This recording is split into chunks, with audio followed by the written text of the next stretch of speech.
Within a luxuriously furnished villa nestled in the mountains lies a room filled with surveillance cameras where a beautiful girl named Vera has been imprisoned for 6 long years. At this moment, she practices yoga in her room, cultivating her emotions and character. Even though she is held captive, Vera endures no abuse. Each day, an elderly maid named Marilla prepares well-balanced meals which are delivered via an elevator. Whatever Vera needs, she communicates through the intercom on her wall, and Marilla does her best to accommodate her. Gradually, Vera's initial bouts of tears, tantrums, and suicidal thoughts give way to acceptance of her circumstances. Yet deep within her heart, she constantly yearns to escape. The scene shifts. The man standing at the podium, speaking eloquently, is none other than Vera's captor, Ledgard. An accomplished plastic surgeon, he devotes himself to researching one of the world's most challenging problems: skin reconstruction and transplantation. On stage, Ledgard argues that merely saving the lives of severe burn victims is far from enough. What they truly need is a new skin. Through tireless effort, Ledgard finally develops a skin resistant to insect bites and fire, dubbed Gal. Ledgard claims Gal adheres perfectly to the skin's surface with no adverse side effects. However, a scholar soon pulls Ledgard aside, quietly inquiring how he overcame the challenge of skin resilience. It turns out Ledgard used genetic mutation to transfer cells from the much stronger pig skin onto human bodies. Upon learning the truth, the scholar confronts Ledgard, accusing him of madness for conducting gene therapy on humans, which is forbidden. Ledgard hastily explains that the research on Gal was solely a personal endeavor, and he has no intention of profiting from it. That night, Ledgard visits Vera's room. It turns out he imprisoned her to complete his inhumane genetic mutation experiments. Gazing upon the Gal skin on Vera's body, Ledgard feels immense pride and arrogance, yet for a fleeting moment, a look of affection surfaces in his eyes when he looks at her.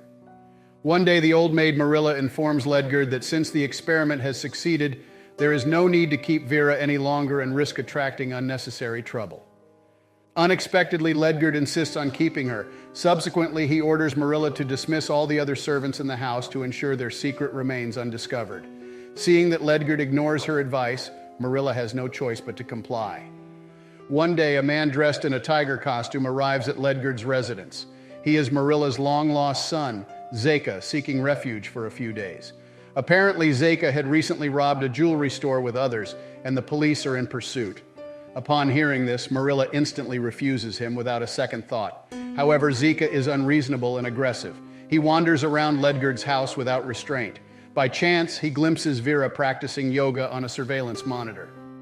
Upon laying eyes on Vera, he becomes excited as if a cat has spotted a mouse. Seeing this, Marilla's demeanor turns tense and she hurriedly tries to drive Zeka away. Instead, she ends up tied to a chair and her room key is taken. At the same time, Vera hears noises in her room and uses the intercom to call Marilla. Receiving no response, she hides cautiously behind the door. The moment Zeka opens the door, Vera kicks him down and attempts to flee. Unfortunately, she is quickly caught by Zeka and brought back to her room where he violates her. It is at this moment that Ledgard returns home and witnesses the scene. Enraged, he retrieves a gun from his drawer and with 2 shots, sends Zeka to meet his maker. Surprisingly, Marilla, seeing her son killed by Ledgard, not only refrains from calling the police, but also assists Ledgard in cleaning up the scene. This raises questions in Vera's mind. That night, Marilla reveals some shocking truths. It turns out that Ledgard's mother was infertile. In order to continue the family line, Ledgard's father had a child with Marilla, the maid. Hence, Zeka and Ledgard were half-brothers. Of course, Ledgard was completely unaware of this. The reason Zeka was so infatuated with Vera was because she looked identical to Ledgard's deceased wife, Gal, once. Zeka encountered Gal at Ledgard's house. They instantly fell in love, eloping together. During their escape, a car accident occurred. The vehicle burst into flames. Zeka managed to crawl out, but instead of immediately rescuing Gal, he chose to flee alone. By the time Ledgard arrived at the scene, Gal had been severely burned. Fortunately, prompt treatment saved her life. From then on, Ledgard devoted himself to researching skin grafting, hoping to restore Gal's appearance. However, their happiness was short-lived. One day, Gal was awakened from sleep by the singing of her daughter, Norma. It was her first time getting out of bed after the accident. As she opened the window, she caught sight of her reflection in the glass. Unable to accept her ghastly appearance, Gal impulsively leaped to her death. falling right before Norma, who screamed in terror at the sight of her mother's demise.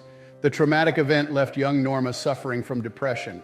Upon learning this, Vera finally understood that she was merely a substitute for Gal. No wonder Zeka was so agitated when he saw her. At that moment, Ledgard returns after disposing of the body that night. To comfort the frightened Vera, the two sleep together, embracing one another. As Ledgard falls asleep, his memories take him back to 6 years ago. Ledgard takes Norma to a ball. At the event, Norma meets a handsome and sunny young man, Vicente. The two hit it off instantly and quickly sneak off to a secluded grove hand in hand.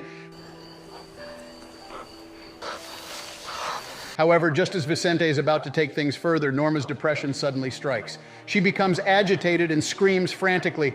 Fearing discovery, Vicente slaps Norma unconscious and hurriedly leaves the scene on his motorcycle. Unbeknownst to him, Vicente's departure is spotted by Ledgard, who is searching for his daughter. By the time Ledgard finds Norma and wakes her up, the traumatized girl mistakes her father for her assailant and becomes extremely resistant to his touch. From then on, Norma's mental state deteriorates and her depression worsens, necessitating hospitalization. Ledgard blames Vicente for everything, and under the cover of darkness, he runs Vicente off the road as he rides his motorcycle. Capturing him, Ledgard confines Vicente in a dark, isolated cave. After completing these actions, Ledgard visits Norma at the hospital. However, upon seeing Ledgard, Norma fearfully hides in a closet, sobbing loudly and refuses to come out. The sight breaks Ledgard's heart. With no other choice, he leaves. Not long after, he receives the terrible news that Norma has committed suicide by jumping from the hospital window, devastated and struggling with grief. Ledgard buries his daughter. He then resolves to exact revenge on Vicente, the root cause of his misery. That night, Ledgard goes to the cave and, after drugging Vicente, moves him to an operating table. He then forges documents and has his colleagues perform sex reassignment surgery on Vicente at his villa. As it turns out, Ledgard's villa serves as both a residence and a medical facility for patients who value their privacy. His colleagues do not question it and successfully complete the surgery. When Vicente wakes up, Ledgard tells him that he did all this to avenge his daughter. Vicente, completely shocked, desperately tries to explain that he did nothing to Norma that night. However, Ledgard is not willing to listen because his daughter is already dead. In the days that follow, Ledgard performs a series of plastic surgeries on Vicente, transforming him into a woman who resembles Ledgard's deceased wife. During this time, Vicente struggles to accept his new reality. He repeatedly tries to escape Ledgard's control, but fails every time, even resorting to extreme measures without success. Faced with a father's intense desire for revenge, Vicente gradually stops resisting and allows Ledgard to do whatever he wants to him. That's right, Vicente is Vera, the person locked in the room. From then on, Ledgard uses Vera as a living subject for his genetic modification experiments. First, he destroys Vera's skin and then grafts his research results onto her. After countless failures, Ledgard finally succeeds in creating the Gal skin. The scene shifts back to the present, since their embrace the night before. Ledgard's attitude towards Vera has made a complete 180. He no longer restricts her freedom.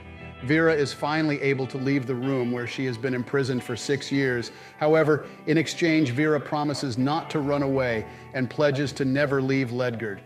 As their relationship grew more intimate, Vera expressed a desire to venture out. Without much thought, Ledgard allowed Marilla to accompany her. Marilla, however, couldn't help but worry. She cautioned Ledgard. On the streets, Vera could easily push her away and flee. Yet Ledgard insisted he had full faith that Vera wouldn't leave. He reassured Marilla.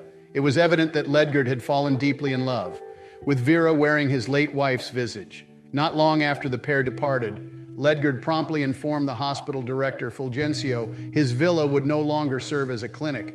Fulgencio was perplexed. Wondering why Ledgard would suddenly cease operations, Ledgard explained he had his own arrangements.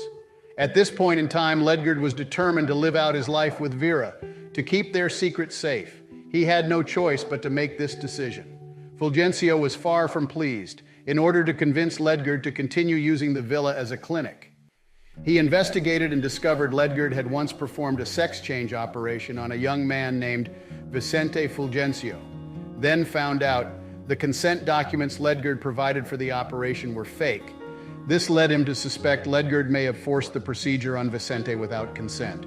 Soon after, Fulgencio saw a newspaper article about Vicente's mother searching for her son.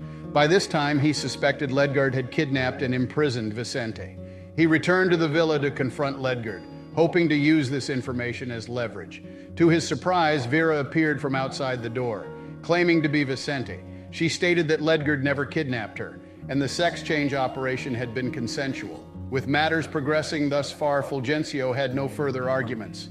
He left the villa in a huff.